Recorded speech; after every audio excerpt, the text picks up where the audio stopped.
प्यारे बच्चों नमस्कार। बच्चों, वैसे तो आपकी इस बुक में आपको एक सफिशिएंट कंटेंट दिया गया है, लेकिन मुझे ऐसा लगता है कि उसके अलावा आपको थोड़ी सी जानकारी और होनी चाहिए। तो इस वीडियो के माध्यम से वो जानकारी मैं आपके साथ साझा कर रही हूँ जो आपके एग्जाम के लिए आपको काम आ सकती है।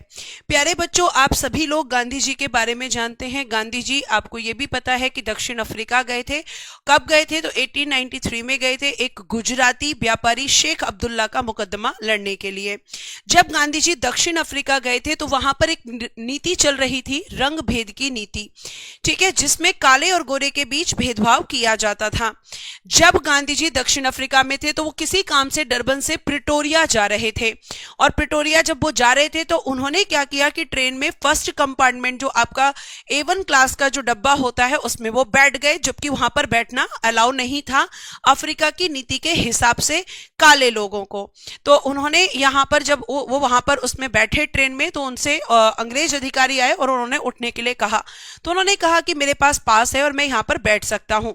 तो अब यहाँ पे जब गांधी जी ने उनकी बात नहीं मानी तो उन लोगों ने सेंट पीटर्स मारिसबर्ग स्टेशन पर गांधी जी को ट्रेन से धक्का दे दिया, और गांधी जी का जीवन यहीं से परिवर्तित हो गया और उन्होंने इस नीति के खिलाफ आवाज उठाने के बारे में सोच लिया। दक्षिण अफ्रीका में ही 1894 में उन्होंने नटाल कांग्रेस की स्थापना की। 1903 में उन्होंने इंडियन ओपिनियन न्यूज़पेपर दक्षिण अफ्रीका में ही शुरू किया। 1904 में उन्होंने फिनिक्स आश्रम की स्थापना की, और 1910 में उन्होंने टॉलस्टॉय फर्म की स्थापना। ये सारे काम उन्होंने दक्षिण अफ्रीका के अंदर ही किए थे। उसके बाद आप ध्यान रखेंगे कि 9 जनवरी 1915 को गांधी जी भारत में वापस आए, और जब भारत में वापस आए तो उन्होंने 1915 में सत्याग्रह आश्रम की स्थापना की थी कुचरब, गुजरात के अंदर।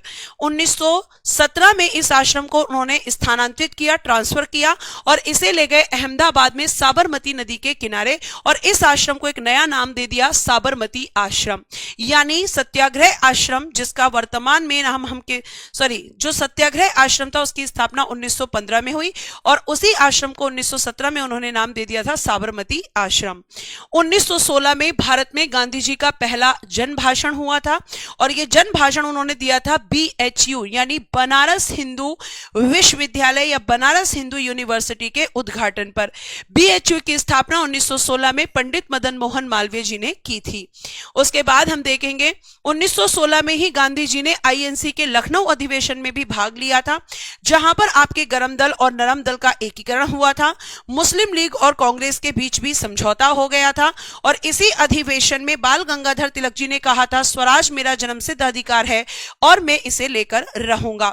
उसके अलावा इसी अधिवेशन में गांधी जी की मुलाकात राजकुमार शुक्ल से हुई थी, जो कि चंपारण के एक किसान थे, और उन्होंने चंपारण की समस्या से गांधी जी को अवगत कराया था और उन्हें चंपारण आने के लिए आमंत्रित किया था।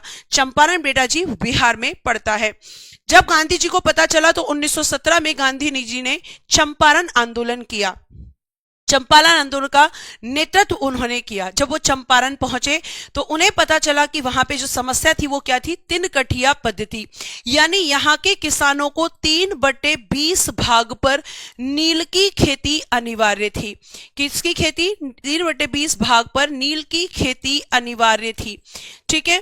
और यहाँ के किसान जो है इसकी वजह से काफी लॉस में जा रहे थे, और यहाँ पर जबरदस्ती उनसे ये खेती करवाई जा रही थी। जब गांधी जी वहां पर पहुंचे तो उन्होंने इस चीज का विरोध किया, और गांधी जी ने इस आंदोलन में अपना सफल नेतृत्व दिया। जब गांधी जी को सफल नेतृत्व इस आंदोलन में मिला तो रविन्द्रनाथ टैगोर जी ने उन्हें महात्मा की उपाधि दी थी। तो गांधी जी को महात्मा की उपाधि किसने दी थी? रविन्द्रनाथ टैगोर जी ने। उसके बाद गांधी जी ने 1918 में अहमदाबाद मिल मजदूर आंदोलन का नेतृत्व किया। यहाँ पर समस्या थी कि प्लेग फैल गया था, और प्लेग फैलने के कारण जो आपकी मिल थी उसके जो मालिक थे वो अंग्रेज थे। अंग्रेजों ने मजदूरों से वादा किया कि प्लेग बोनस आपका हम देंगे 50% प्लेग खत्म होने पर, अगर आप इस बीमारी के समय भी काम करेंगे।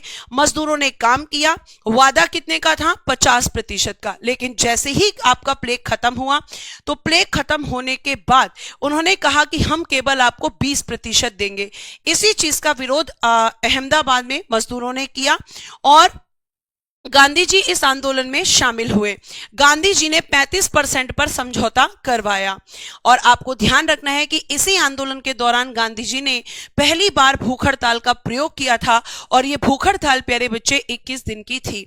उसके बाद 1918 में गांधी जी ने खेड़ा सत्याग्रह का भी नेतृत्व किया, जहां पर समस्या थी कि अकाल पड़ने के बावजूद किसानों के कर में वृद्धि कर दी गई थी और किसानों ने इस चीज का विरोध शुरू कर दिया था। गांधी जी इस आंदोलन से जाकर जुड़े, जिसमें गांधी जी की मुलाकात सरदार वल्लभ भाई पटेल जी से, विठल भाई पटेल जी से और इंदुलाल याग्निक जी से भी हुई थी, जिन्होंने इस आंदोलन में गांधी जी को पूरा सहयोग भी दिया था।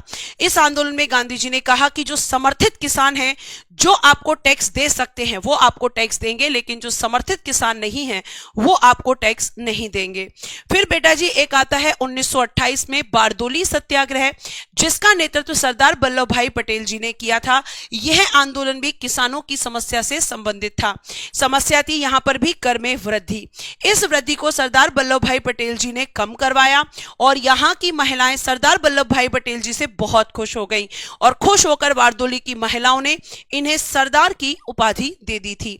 तो इन्हें सरदार की उपाधि किसने दी थी? बारदोली की महिलाओं ने, बारदोली सत्याग्रह में सफल नेतृत्व करने के कारण। उसके बाद आप देखेंगे सांप्रदायिक पंचायत, जिसमें दलितों को हिंदू से अलग करने का प्रयास किया गया था अंग्रेजी सरकार के द्वारा, जिसे हम कम्युनल अवार्ड के नाम से भी जानते हैं। यह घोषणा ब्रिटिश पीएम रैमजे मैकडॉनल्ड ने 16 अगस्त 1932 को की थी।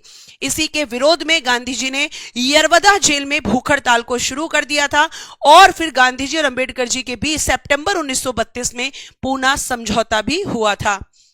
फिर गांधी जी ने अखिल भारतीय हरिजन संघ की स्थापना की, जिसे पहले अखिल भारतीय अस्पृश्यता विरोधी लीग के नाम से जाना जाता था। गांधी जी ने इसकी स्थापना 30 सितंबर 1932 को की थी, जिसमें आपके प्रथम अध्यक्ष थे घनश्याम दास बिरला जी और इसके सचिव थे अमृतलाल ठक्कर जी, जिन्हें ठक्कर बप्पा के नाम से भी जाना जाता है। फिर आता है एक भूदान आंदोलन प्यारे बच्चे, अप्रैल 1951 में इसको विनोबा भावे जी के द्वारा शुरू किया गया था। यह आंदोलन एक ऐसा आंदोलन था जिसमें ऐसे लोग जिनके पास बहुत सारी भूमि है और कुछ ऐसे लोग जिनके पास बिल्कुल भूमि नहीं है, तो जिनके पास ज्यादा भूमि है वो उन लोगों को भूमि दान कर सकते हैं जिनके पास भूमि नहीं है, लेकिन अपनी मर्जी से। और भूदान आंदोलन की शुरुआत विनोबा भावे जी ने पोचमपल्ली, जो कि वर्तमान तेलंगाना में पड़ता है, लेकिन जिस समय इस आंदोलन को शुरू किया गया था पोचमपल्ली आंध्र प्रदेश में पड़ता था। तो ये आपकी इस वीडियो के माध्यम से कुछ अन्य तथ्य मैंने आपके साथ साझा किए हैं आपकी बुक के अलावा। उम्मीद करती हूं आप सभी बहुत अच्छे से चीजों को पढ़ेंगे। धन्यवाद।